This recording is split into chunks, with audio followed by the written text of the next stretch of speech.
The other night I had a strange idea. I like woodworking, I like photography. Can I build a lens out of wood? Honestly, the biggest thing I was thinking was, how do I get my glass? Well, I've got some magnifying glasses. I got these for like $2 each at Ace Hardware store. I found one video online of somebody using a magnifying glass to make a homemade lens, but not wood. And actually, I didn't really find anybody who was doing any wooden lenses. I think this is something kind of unique. I'm not expecting any pristinely sharp images. The two magnifying glasses, I'm expecting kind of warped, not super sharp, but somewhat interesting images. Here, I think this will be enough wood. I'm gonna kind of stack it to, make it longer, obviously. A lot of the lenses I see people make DIY are using a body cap, cutting a hole through the middle and adding the lens off of a disposable camera. Well, I'm actually gonna use a body cap, not this one because I need it, but that is gonna be my camera mount. But I didn't want it to be a fixed aperture, so I'm actually gonna use some of this thinner wood,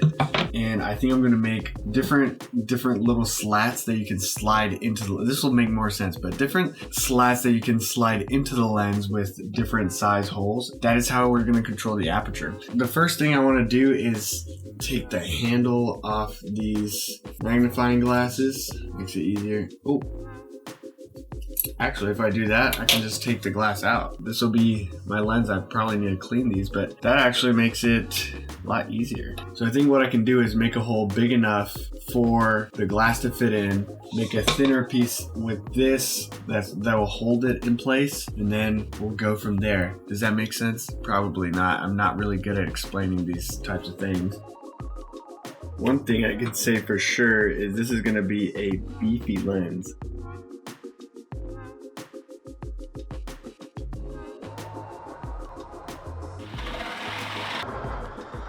All right, I got all that wood chopped, and I'm an amateur woodworker, so these holes aren't gonna be perfectly synced up, but I don't think it really matters. Honestly, could have done a better job. This is the lens. You know what? It ain't half bad. I mean, this is super ugly, but it's really not that bad.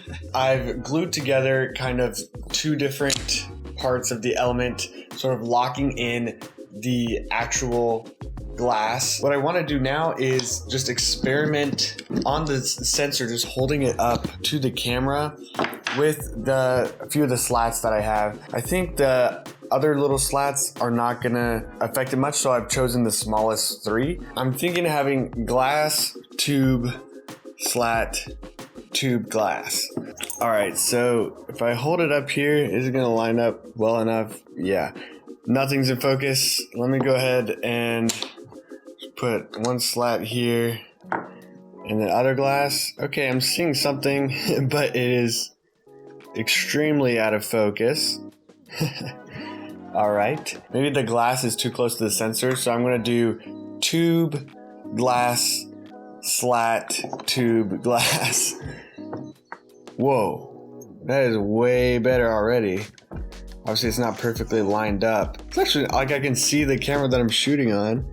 There's the other angle and the room. Okay, so this is gonna work actually. What if I put a slat at the front to kind of block it off?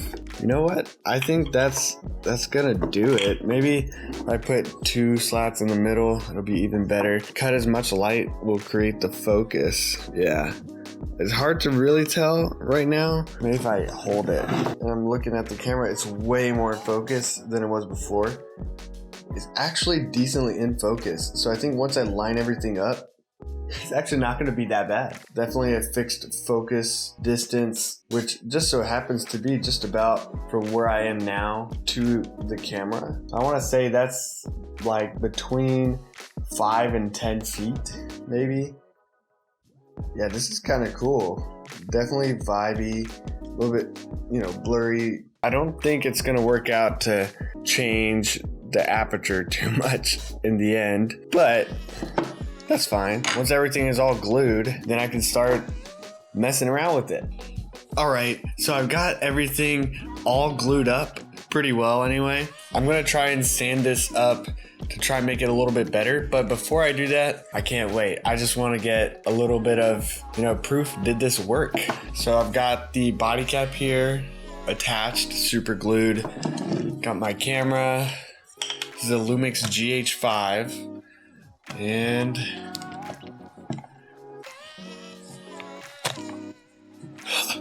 It's on. Look at that. Yeah, it stays on. It's not too heavy. Let's turn it on. Okay. All right. It's not working quite as well as it was before. So this is what I'm seeing through here. It is not in focus nearly as much as it was before. Is it because it's further away? A little bit of vignetting, but that's normal. I'm trying to put my hand in front of it, see if, like, covering it a little bit more makes a difference. It's a little bit, but not much.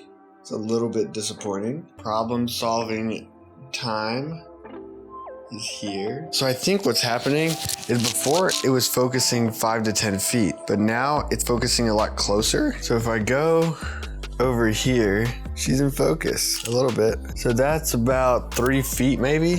So I think I'd say crisis averted. It's like a macro lens. There's a lot of vignetting. It's actually kind of sick. So from here to here, maybe that's 3 feet, 2.5 feet. Definitely zooms in quite a bit. You have to be this close to focus on the camera.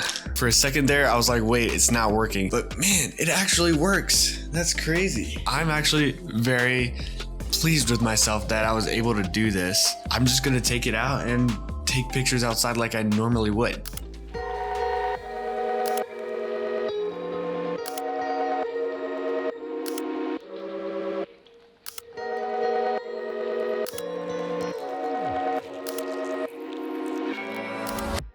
The other day I went out and I shot with my wooden lens, and all the images I took made it into photo album 152, which I've linked below. So if you want to just look at all the images, some of them are, pretty interesting. Go ahead and check them out below 152, and I'll also be showing some of them over the video right now. I did make a big mistake. I said I was going to sand it. I did. And all the spaces in between the wood pieces that I have weren't all flush. So a bunch of sand did get into the lens, but to try and remedy that, I drilled a hole, which I then tapped with a piece of dowel that I could put in a little blower and try to fix the inside of the glass, and then I could easily clean the back of the glass. Wasn't really able to get everything off, and you can see how some of my first images have more contrasty colors than other ones. I think that sand kind of created a sort of a polarizing filter for the lens, but I think it just adds to the dreamy effect that the lens has. And really, everybody I've shown these images to has commented how dreamy it looks, and I have to agree. There's a bit of vignetting. It's in focus, but kind of soft. It has a nostalgic feel to it. Dreamy images that I think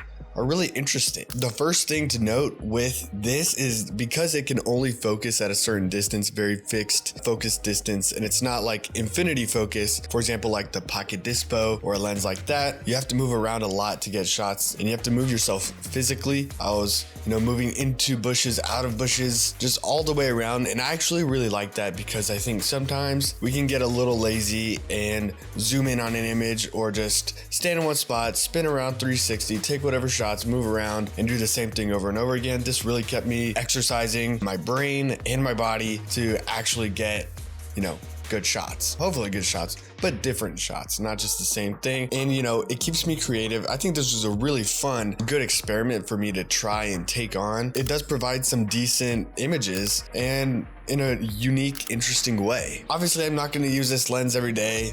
I might take it out every once in a while to have fun with it. But what I do think is, I think there's even more potential here. This is only the first lens that I've made out of wood, and I'm just thinking of different things I can try and do and see how it affects the images. I didn't paint the inside of the lens black. I know most lenses are dark on the inside. Maybe that'll create sharper focus or something. I don't know. I have to explore other versions of glass that I can use, not magnifying glasses, or magnifying glasses and something else, different combinations of glass. I have to kind of figure out how to source that, but I want to stay true to like DIY, so something cheap, something that anybody could find and make on their own. It doesn't even need to be wood like this, which was just scrap wood I had lying around my house. I mean, I could make something out of a tree branch, just cut it up and cut the holes through it, and just add a body cap, and there's a lens with a little bit of glass here and there, and it'll make it happen. Like, that's super fun. I thought the lens actually had decent bokeh, which was a little surprising. As ridiculous as it looks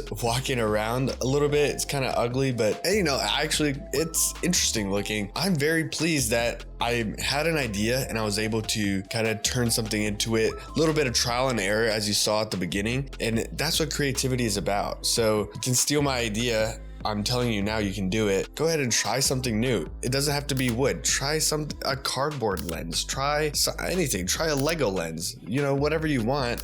This is a really fun little way to add something to the photography hobby I already have. And just every once in a while, it doesn't need to be, you know, my super sharp lens. It can just be something I made myself, and that just adds value to the art I'm creating. It's not the best art yet, but it is something valuable to me that'll help me improve in any kind of photography that I do moving forward. So I hope you enjoyed this video. If you want to see me create more DIY lenses out of a tree branch or other things of wood, different glasses, go ahead and comment that below and subscribe to the channel to stay tuned for that. And if you have any other interest in my opinions on gear reviews and my photography in general, you can also subscribe to my channel for that. I'm always posting photography content. And with that, thank you for watching. I've been Tony King.